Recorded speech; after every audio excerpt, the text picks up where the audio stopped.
الحمد لله رب العالمين والصلاة والسلام على أشرف الأنبياء والمرسلين نبينا محمد وعلى آله وصحبه أجمعين اللهم علمنا ما ينفعنا وانفعنا بما علمتنا وزدنا علما أما بعد السلام عليكم ورحمة الله وبركاته. Сегодня, по милости Всевышнего Аллаха, мы с вами завершили 26-й день месяца Рамазан и зашли в 27-ю ночь. И это для всех нас должно быть напоминанием тому, что эта ночь, 27-я ночь, может быть ночью предопределения. Лейлатуль Кадр. И посланник Аллаха, саллаллаху алейхи вассалям, говорил нам: ищите ночь предопределения в последних 10 ночах месяца Рамазан и особенно в нечетные ночи. И каждая ночь для нас ценна, ведь она перед Всевышним Аллахом, это лучшие ночи в году. И среди этих ночей для нас, как сказать, особенно, чтобы мы не спали, старались, совершали различные благие деяния, особенным образом должно у нас выделяться нечетные ночи. И как считали некоторые, даже не некоторые, большинство ученых, они говорили, что 27-я ночь это наиболее вероятная ночь для Лейлатуль Кадр, для ночи предопределения. И поэтому не говорят, что именно сегодня.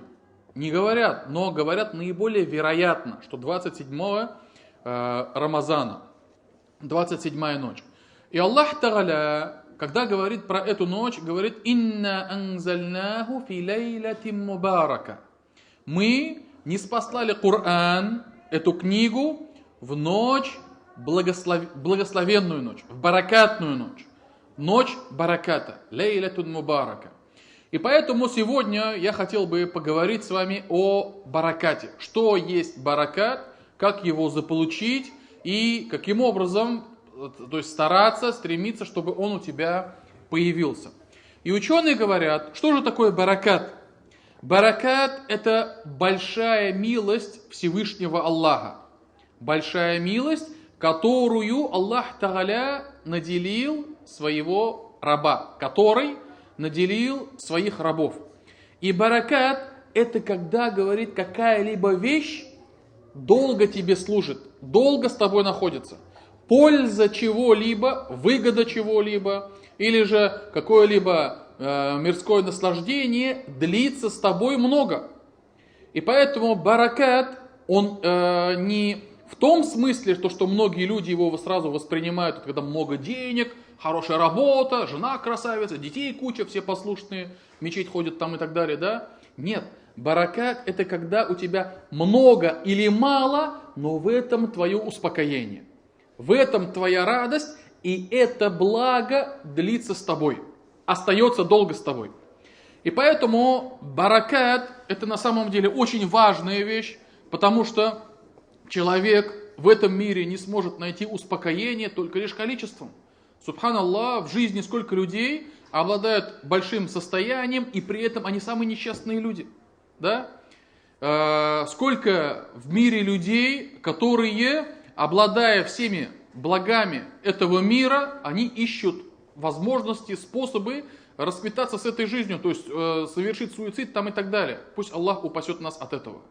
И поэтому баракат является актуальным для всех нас, и если будет баракат у нас, то остальное уже нас не будет так сильно тревожить. И Аллах Всевышний в Коране говорит про баракат и каким образом он получается. Аллах сказал в суре Аараф в 96-м аяте: «Валяу анна ахля аль-кура аману ваттакау лафатахна алейхим баракатим минас самаи валь ард». И если бы обитатели деревни уверовали в Аллаха и устрашились бы Его, проявили бы таква, то мы непосредственно открыли бы им баракат с небес и с земли. Однако они обитателей этой деревни. Сочли все это ложью, и мы взяли их, то есть подвергли их спросу за то, что они совершали. И вот здесь вот Аллах Тааля задает нам первую причину. Первая причина получения бараката, как я могу получить в себе баракат, это следование тому, что предписал Всевышний Аллах. И защищаться от того, что Аллах Тааля запретил. И среди того, что Аллах Тааля приказал всем нам, это, конечно же, вера. И Аллах Тааля говорит, и если бы обитатели деревни уверовали, и были бы богобоязненными, мы открыли бы им баракат, благодать с небес и с земли. Вот почему Аллах Тааля в Коране упоминает нам баракат с небес и земли. Понятно, что под этим подразумевается это как раз-таки дождь, благословение, из-за которого жизнь оживает, да, и все, что на земле растет, там пшеница, там всевозможные зерновые культуры, там овощи, фрукты и так далее, еда. Но ведь сегодня люди, как сказать, уже не находят в этом свое успокоение. Так ведь? Сегодня те, кто занимаются фермерством, те, кто занимается сельхоз различными культурами там, и так далее, у их работа это не самая легкая и не самая маржинальная. То есть большая прибыль там много особо не заработаешь. И сегодня даже, допустим, дождь иногда, да, ну, особенно вот в наших, получается, жителей наших широт, не удивишь особо дождем. А почему Аллах Тааля говорит, что баракат не спасали бы с небес и с земли? Потому что раньше Коран не спосылался 1400 лет назад. И пророку Мухаммаду, саллаллаху алейхи вассалям, который жил в среде. И для них это было чем? Для них это было жизнью. Если человек лишался дождя, урожая, он мог бы умереть с голоду. Если у него из земли ничего бы не вырастало, да, погибло бы его имущество, его домашние животные, его семья и так далее. И вот Аллах Тааля приводит им пример, который понятен им. То, что Аллах Тааля говорит, мы бы одарили вас многими благами, едой, всем, то, что все, что для твоей жизни нужно, все бы у тебя было бы. И поэтому, если приводить на современный лад, вот, допустим, нашего обычного человека, чем можно удивить, то можно из этого аята заключить, что Аллах Тааля говорит, одарю тебя всеми благами, что бы ты ни желал. Машина, дом, красавицу жену, детей там, и так далее, все бы тебе дал бы, если ты уверовал бы и был бы богобоязнен. И поэтому Аллах Тааля говорит, «Ля фатахна алейхим баракатим минас сама», мы бы открыли бы им баракат с небес. Не просто дали бы, говорит Аллах Тааля, открыли бы, «Ля фатахна алейхим». И вот это вот открытие означает, что обилием одарили бы этого человека. И поэтому, уважаемые братья, первый способ получения бараката – это вера во Всевышнего Аллаха. Также Аллах Тааля приводит мольбу Нуха, алейхиссалям. Нух сказал, «Факульту стагфиру раббакум, иннаху кана гаффара». И я сказал им, просите у вашего Господа прощения, поистине Он прощающий. Юрсили сама алейкум мидрара. И Он не спошлет вам с небес обильные дожди. И вот здесь вот Аллах Тааля приводит слова Нуха. Нух говорит, просите прощения, делайте истигфар, и Аллах вам даст обильный баракат. Обильные дожди, в котором ваша жизнь, субханаллах, в котором оживление для вашего скота домашнего, для вашего имущества, для ваших посевов. Юмдидукум би амвали ва банин. И Аллах непременно умножит вам ваше имущество и приумножит ваших детей. وَيَجْعَلُ لَكُمْ جَنَّاتٍ وَيَجْعَلُ لَكُمْ أَنْهَارًا. И Он дал бы вам, взрастил бы для вас много садов и много рек. И вот это вот Аллах Тааля как раз таки говорит нам, что ключом к баракату вера, тауба и истигфар. Также приводят слова пророка Ада. Пророк Худ, который был ниспослан к народу Ад. Да? И чем отличался этот народ Ад от остальных, получается, народов? Сразу скажу, это погибший народ, на которого было ниспослано наказание. Народ Ад, они отличались очень сильным телосложением. Крупные, сильные, мощные. Они считали себя то, что самыми сильными, обладателями силы. И что сказал им Худ? Он сказал, «Ва иля адин ахахум Худа». И мы ниспослали народу Ад их брата Худа. И он сказал: «Каля я кауми абудуллаха, ма лакум мин илахин гайрух». О люди, о народ мой, поклоняйтесь же Аллаху, и нет у вас никого другого божества, кому можно поклоняться. Ин антум илля муфтарун, но ведь вы наговариваете. Я кауми ла ас'алукум алейхи аджран, ин аджрия илля аля алладина фатарани, афаля та'акилун. О народ мой, я не прошу за свой дагват, за свои слова какую-то награду от вас, кроме награды того, который создал меня. Разве вы не разумеете? И дальше, вот говорит Худ: «О я кауми, истагфиру раббакум». О народ мой, просите у Аллаха прощения, у вашего Господа прощения, и кайтесь же Ему, юрсили сама алейкум мидрара, и Он не спошлет вам с небес обильные дожди, ва юазидукум кувватан иля кувватикум, ва ла татаваллау муджримин. И Аллах преувеличит вашу силу, к силе, которая у вас уже есть. И вот здесь вот опять-таки Худ говорит, то, что Аллах Тааля, Он говорит, увеличит то, что у тебя есть, еще больше сделает. То есть не уменьшит, еще больше, ты еще больше в плюсе окажешься. И поэтому, уважаемые братья, Аллах Тааля этим самым говорит нам, что первая ступень получения бараката – это вера, а также выполнение того, что Аллах Тааля предписал. Также ученые относят сюда: причиной бараката – это то, что ты будешь воздерживаться от харама. Если ты воздерживаешься от харама в своих действиях, в своем заработке, в своих отношениях, в своем воспитании, Аллах Тааля преувеличит тебе баракат. Не сделаешь, баракат будет уничтожен. Аллах Тааля сказал: «Ямхакуллаху риба ва юрбис садакат, валлаху ла юхиббу кулля каффарин афим». Аллах стирает, уничтожает риба и увеличивает садака. Поистине Аллах не любит каждого неблагодарного грешника.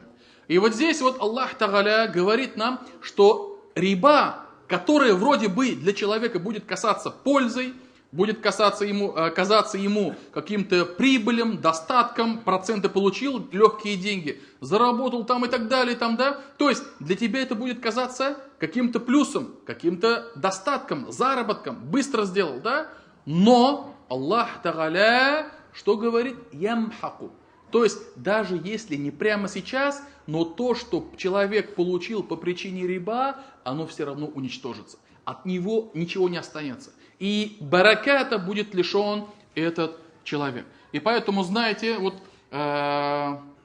какие бы, особенно вот в современном мире, да, субханаллах, на каждом шагу, на каждом этом, да, предлагают столько возможностей заработать, столько возможностей купить, приобрести, хочешь в рассрочку, хочешь в кредит, хочешь то, хочешь это. И субханаллах, вот, в последнее время не видел, конечно, но бывали моменты, заходишь в пятерочку или в магнит, там написано: вы этот товар, молоко стоит или кефир какой-нибудь, да, там написано: вы этот товар можете купить в кредит, вы этот товар можете купить в рассрочку. То есть вот эта вот риба настолько стала распространенной и доступной для человека, да, и многие обманываются этому. Они говорят: ну где я сейчас живые деньги найду, мне в оборотку надо, мне оборудование покупать надо, мне то надо, мне это надо. Где я возьму живые деньги за такой вот маленький процент, как, например, там у какого-нибудь банка? Где я найду? Нигде не найду, да? И таким образом отговаривают самим себя. И придумывают друг другу какие-то отговорки, и в итоге они думают: то, что я заработаю, получу, но это ведь заработок, то, что они получат, он близкий, он только вот сейчас будет. А дальше что будет после этого? Ведь человек не должен обманываться тем, то, что вот здесь и сейчас. Ведь потому что за этим последует расплата. И поэтому Аллах Тааля, если говорит «Ямхакуллаху риба», Аллах уничтожает риба, значит это и есть истина. Значит оно так и есть. Значит, эта риба все равно рано или поздно она уйдет и полностью отравит твою жизнь и лишит тебя бараката. И поэтому, уважаемые братья, риба – это один из главных врагов уничтожения бараката. Также посланник Аллаха, саллаллаху алейхи, говорил: «Аль-байяни биль-хияр ма лам ятафаррака». Два покупателя, продавец и покупатель, две стороны, они имеют право выбора расторгнуть сделку до тех пор, пока не разошлись. Вот у нас в светском законодательстве, да, с какого момента считается то, что сделка является уже действительной, осуществляемой? Когда обе стороны подписывают договор. Так ведь? Подписали, все. Договор подписан, обменялись копиями, все, салям алейкум. Хочешь ты, не хочешь, да, но ты обязан исполнять и выполнять действия договора. В исламе же нет. В исламе подписал ты договор, не подписал, пока ты находишься рядом со своим покупателем, пока покупатель и продавец не разошлись, они имеют право расторжения сделки. И посланник Аллаха говорит, они имеют право расторгнуть сделку, пока не разошлись. И если они оба, продавец и покупатель, فَإِنْ صَدَقَا وَبَيَّنَا بُورِكَ لَهُمَا فِي بَيْعِهِمَا. И если они скажут правду, оба, и не скроют недостатки своего товара, а скажут об этом открыто, ясно и точно, Аллах Тааля говорит, в их торговле дастся баракат. У них будет баракат. وَإِنْ كَتَمَا وَكَذَبَ مُحِقَتْ بَرَكَةُ بَيْعِهِمَا. Но если они скроют недостатки и солгут друг другу, то баракат из этой сделки будет убран, будет стерт, и ничего не останется у них в этой торговле. И здесь, уважаемые братья, субханаллах, как будто бы этот хадис, он в назидание всему нашему времени сейчас сказан, да? Эти слова пророка, саллаллаху алейхи ва саллям. У нас, к сожалению, на сегодня такой мы переживаем период, когда человеку сохранить авторитет, доброе имя вообще не важно. Но сегодня, к сожалению, большинство людей преследуют цель только взять деньги и все. У покупашки, даже, как его называют, да, покупатель, покупашка тогда, небрежливо, да, только забрать у него деньги, дальше все, сам мается. И машину, или какой-нибудь там, я не знаю, товар какой-нибудь, электронный прибор, или даже, может быть, недвижимость. И специально машину продают, добавляют в двигатель, да, масло погуще, чтобы там ни запаха не было, там, дыма не было, там, да, чтобы стук не слышен был, допустим, там, или специально загоняют там машина, допустим, какая-нибудь там косметический ремонт быстро-быстро, чтобы скрыть все эти недостатки. И эти люди думают, что я сейчас быстренько, даже они как бы грубо говорят, да, впарю лоху, как говорятся уже, да, это уже грубое слово, сейчас быстренько избавлюсь от этого товара, и все, и со мной все будет хорошо. Избавляюсь от проблемного товара, получаю деньги и так далее, и так далее. Но они дальше не думают, что после этого произойдет. Аллах Тааля, если лишает бараката, человек не увидит радости этих денег. И если он обманет, скроет, да, и то есть попытается избавиться от этого проблемного товара, он потеряет намного больше, чем получит с этой сделки. И то же самое в обратную сторону. Если человек будет честен, если человек без каких-либо этих, да, будет правдив и честен в этой самой сделке, даже если он сейчас в убыток себе сделает, Аллах Тааля ему сполна вернет. И поэтому, уважаемые братья, к сожалению, конечно, это, наверное, из признаков судного дня, что аманат, доверие среди людей будет становиться все меньше, а ложь будет распространяться больше, и честному человеку будут говорить «о лжец», лжецу будут говорить «ты честный», да, и поэтому распространяется у нас в сфере торговли кругом обман. Кругом обман, и даже такая поговорка, да, рынок, это, говорит, где встречаются, говорит, два дурака, говорит, либо кто покупает, либо тот, кто продает. То есть один другого все равно обманет, все равно оставит в дураках. И поэтому не нужно, как говорится, даже если это распространилось в наше время, не нужно идти на поводу у этого заблуждения. Значит, первое было уверовать в Аллаха, совершать предписания и остерегаться запретов Всевышнего Аллаха. Второе, как сказали ученые, одна из самых главных причин получения бараката – это благодарность Всевышнему. Аллах Тааля сказал в суре Ибрахим, 7 аят, وَإِذْ تَأَذَّنَا رَبُّكُمْ. И воззвал ваш Господь, لَإِنْ شَكَرْتُمْ لَأَزِيدَنَّكُمْ. Если вы будете благодарны, я непременно увеличу вам ваш достаток. И тем самым Аллах Тааля говорит нам, тот, кто будет проявлять благодарность на своем языке, на своем теле, своими действиями, своими поступками, или же тот, кто будет благодарным своим сердцем, он выполнил благодарность, которая от него требуется. И в первую очередь, конечно же, благодарить Аллаха всем своим сердцем. И вот это вот, как сказали ученые, как же это будет благодарность сердцем? Это когда человек признает своим сердцем, своей душой, откуда пришло ему это благо. И Аллах Тааля в Коране сказал нам: «Я'арифуна ни'мат Аллахи thumma юнкирунаха ва актарухумуль кафирун». Они знают блага Всевышнего Аллаха и при этом отрицают, что они пришли от Аллаха. И большинство этих людей, они будут неверующими или же будут неблагодарными. И поэтому, уважаемые братья, первая ступень благодарности – знать своим сердцем, кто тебе это дал, откуда пришло это благо.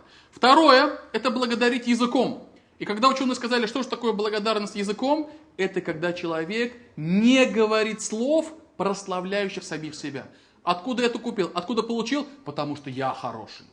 Я отучился, закончил институт, университет, MBA, еще где-нибудь там, да? У меня знакомые, друзья, блат и так далее, и так далее. Человек все гордится, нос все выше поднимается и поднимается. Вот он совершает то, что в прямую противоположность от того, что от него требовалось.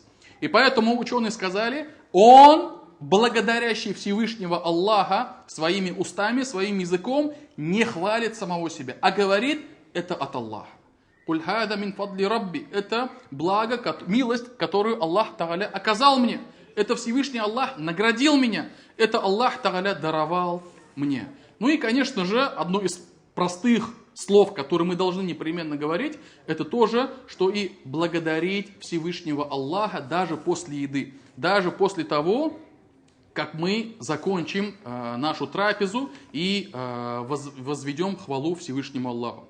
И напоследок, посланник Аллаха, саллаллаху алейхи вассалям, сказал, если человек зайдет к себе домой, и когда будет заходить, упомянет имя Всевышнего Аллаха, а также во время еды, если будет поминать Аллаха, шайтан скажет, нет мне сегодня здесь ни ночлега, ни ужина. А если же человек зайдет домой, к себе домой, и не упомянет имя Аллаха, шайтан скажет, я нашел себе ночлег.